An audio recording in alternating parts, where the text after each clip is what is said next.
Most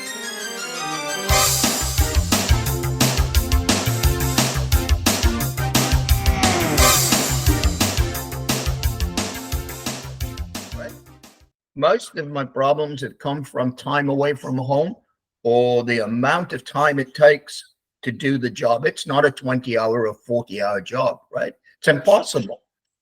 But there's nobody there, like if you were a school teacher or a doctor, I need help. We have nobody to go to. And I think maybe with, you know, your connections there and these guys in Ottawa, I think sometimes they don't realize what they're sitting on, right? You know what I mean? It's sort of like, would it be useful? But we're saying all this other stuff and going, hey, they know it must be useful in daycares because those guys have to tick all the boxes. They know it's useful in childcare because they have to tick all the boxes. But all those box tickings are actually very good for everybody. They're not just good for everybody wins in a sense, right? But unfortunately, as coaches, no, I don't need a chaperone. I'll go without one till the problem happens. Till the problem happens. And all that's happened over the year is the club saved $30 a trip, right? We're getting coaches, unfortunately, getting sued for either bullying or the opposite way, lack of attention, right? So you're going like, which way do I go with this kid, right? But on the other side, most of it is also leading to eating disorders or stress, right? Which is leading to mental health. But I see that on the coaches' side. And unfortunately, I think on the coaches, you know, we're all stubborn, right? We're all stubborn. We've all got our own, this is the way it's got to be. But I've got friends that are really having problems, right? I'm just knowing that by different stuff they're saying. But we don't have a place to go. You know what I mean? And John always used to talk about that in a positive light. Who motivates the motivator, right? When they get down. And he does a brilliant talk on that, right? Who is the motivator that motivates the motivator? And especially when maybe they're having crap with their boards or stress from their boards, then all the stress that's coming from new parents' roles and responsibilities. And then they also have, you know, their own inner feelings. Like John describes coaches sometimes as the most insecure people in the world, right? And in some ways he's right, because we're always thinking the negative. Well, what about this? And what about that? And if these, and 99% of the time, Mark, they have no control. They have no control of those things. And I try to say to my guys, if they cut your budget and you can't travel, don't travel, right? But those are all the problems that end up with really big issues, because the younger coaches and, you know, those dealing with the youngsters, you know, need this the most. Often we throw our most inexperienced kids, they're bubbly and energetic, you know, at the younger kids, and they are fine role models, but you know, that abstract thinking and some of those other situations that they should have a better clue before they you know, are really teaching. So I think they do a nice job with that. And I went to one, I was at a 2-day meet at the weekend, and the last day in the afternoon, the Sunday afternoon session, was just for first year kids, right? Kids that can't go, that haven't broken 4 minutes for 200 IM. And one of my former swimmers, he's like a senior referee now. He had 100 kids. It was quite funny, actually, because I'd never seen him do it before. He had 100 kids. He was standing on a high block in the gym, and he was going through the whole marshalling and starting and the whistles and everything else in a fun sort of atmosphere. And it was full of parents. It was full of parents, and these little kids got, and I thought, that is brilliant. That is marketable, right? Because he took a whole bundle of stresses away from all these little munchkins and their parents, because their parents go, what are we going to do? What are we going to do, right? Yeah. And I put my arm around him. I said, you know, Mark, I said, Scott, that was absolutely brilliant, right? I said, when did you start doing that? He says, I just learned over the years, if I don't do it, I'm going to have more problems. Yes. Bravo. Great. Right? I'm going to have more problems. The meat's not going to run. Where are those kids? Right? So And he did that after warm-ups. after warm-up, yeah. After warm-up. He had it. And in fact, we were running late because he was running late. And I went into the gym trying to find my bloody suckers. And they're all standing or sitting there, like looking up at me. And they're having a big lecture as to what's going to happen next. What's going to happen next? And we had no problems. Yeah. We had no problems. I had a young lady with me as not an assistant, but like a gopher.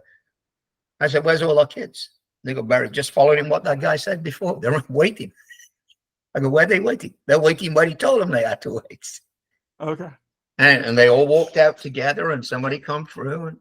And I thought, he's taking that extra time and going, you know, probably most meat managers just get out on the deck and, you know, walk around and I'm ready.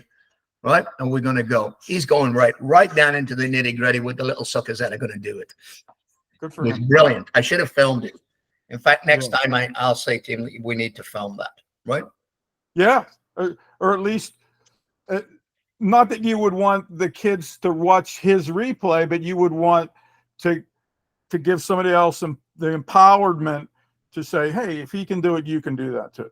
You know, yeah, this is what you have to do, right? He sold it, and it was better coming from him than me, right? Because he knew, he knows what the process of the whistles and when he's going to put his arm up and when he's going to do this, and you guys then will do this, and he made it so much fun. They were laughing and giggling, and then he go, what goes next?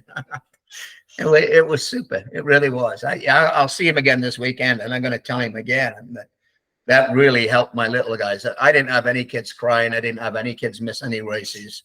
Right? They all seemed relaxed and calm, and because we have more whistles. I don't know how many whistles you have, but we have a lot of whistles, right? Yeah. It's like a water polo match. Yeah, it is like a water polo match, right? It's like the first whistle, then the second whistle, then the third whistle. And if you're the fourth whistle, you're really in crap. Yeah. But, I had this conversation with people in England. The conversation is, how do we take the course and break it down into bite-sized chunks? Right? That's the part, because you know as well as I, coaches, I've got some online courses that I go. It says this course is only going to take 4 hours, right? And I'm going, yes, it has to, but I have to go back 3 or 4 times. Because I can't take 4 hours out of a day to just sit down in front of a computer. Right. So it's like, I've been into it twice already, and I think I'm past halfway. But and now hopefully I'll finish today. And it does pick up where you left off. Yeah. And there are a couple of very dense PDFs that are really nice to have. Mm-hmm. But, so yeah, I think some of the interactivity is good. And I've always tried, if we can, and it's not always possible. I know that, you know, if everybody comes out of a win-win and it's beneficial for everybody, then you can go, hey, we can work a little bit on this, right? Right. Like you said, you know, their fees look high at the moment, but maybe the quality of the stuff needs to charge that much, right? Right. Because once you go down so low, then if it's not, people don't buy it if it's not worth anything, right? And especially at that top end, that gold end, it's going like. Well, and especially if it's a must-have, you know, for those agencies, you know, they must have this, so that makes it much more valuable. Yes. If it's just you know, an optional thing here, then it's harder to demand a higher price. Yeah, but we're, you know, in coaching, we're already at that way in a little bit, right? We all have to have CRB. We all have to be criminal records checked. We all have to, in some places, first aid or not first aid, right? We all have to have good references and this and that, right? And that's just to protect everybody. But all of a sudden, I see what they sit on sometimes. I can see where they say you have to have 80% of your staff passed.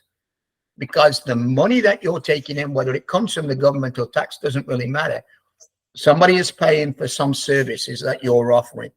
And it's a quality control, just like if you run a restaurant. Have they done health and safety? Have they done food prep? You have to start somewhere, right? Right. They're in a good one. They're probably at the point that they can expand because they know they've won in Ontario and Quebec, Yes. right? And it's not them selling it. It's people saying, hey, that there's nobody else marking standards for how you run a daycare. The playbook for growing a swim program is simple. Capture some swimmers. They are your first customers, family and friends. Then you need leads, other swimmers. Word of mouth and conversations convert those leads into dues-paying customers. That's sales, and the early sparks are often through lessons.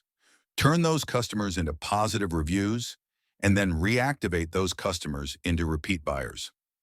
That's exactly what our LAP platform does. Lifestyle Aquatics Programming.